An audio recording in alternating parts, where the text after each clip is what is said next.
भायखळा ते चिंचपोकळी स्थानकादरम्यानची रेल्वे वाहतूक आहे ती जवळपास मार्गिकेवरची 30 मिनिटे उशिराने धावत आहे। आपण पाहिलं तर भायखळा ते चिंचपोकळी स्थानकाच्या दरम्यान एक व्यक्ती रेल्वे रूळ ओलांडताना त्याचा अपघात आहे तो झालेला होता आणि या अपघातात त्याचा जागीच मृत्यू झालेला आहे। त्याची बॉडी पूर्णपणे रेल्वे ट्रॅकमध्ये अडकलेली होती आणि रेल्वेच्या खालून त्याची बॉडी काढेपर्यंत ज्या मागून येणाऱ्या गाड्या आहेत त्यांचा मात्र खोळंबा आपला झालेला पाहायला मिळाला। त्यामुळे 30 मिनिटे गाडी ही उशिराने धावत होती।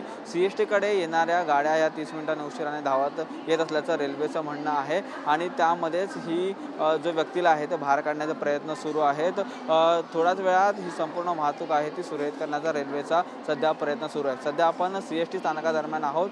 CSTवरून डाऊन साईडला जाणाऱ्या गाड्या या वेळेवरती आहेत, परंतु CSTच्या दिशेने येणाऱ्या मार्गिकेवरची वाहतूक आहे ती काही काळाने विलंबाने सध्या सुरू आहे।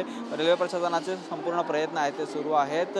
घटनास्थळी RPF त्यासोबतच ॲम्ब्युलन्स आणि डॉक्टरांची टीम आहे ती देखील त्या ठिकाणी पोहोचलेली आहे आणि या व्यक्तीला बाहेर काढण्याचा प्रयत्न आहे ते रेल्वेच्या माध्यमातून सुरू आहेत। व्हिडिओ जर्नलिस्ट रोशन गायकवाडसह निखिल चव्हाण, TV9 मराठी, मुंबई।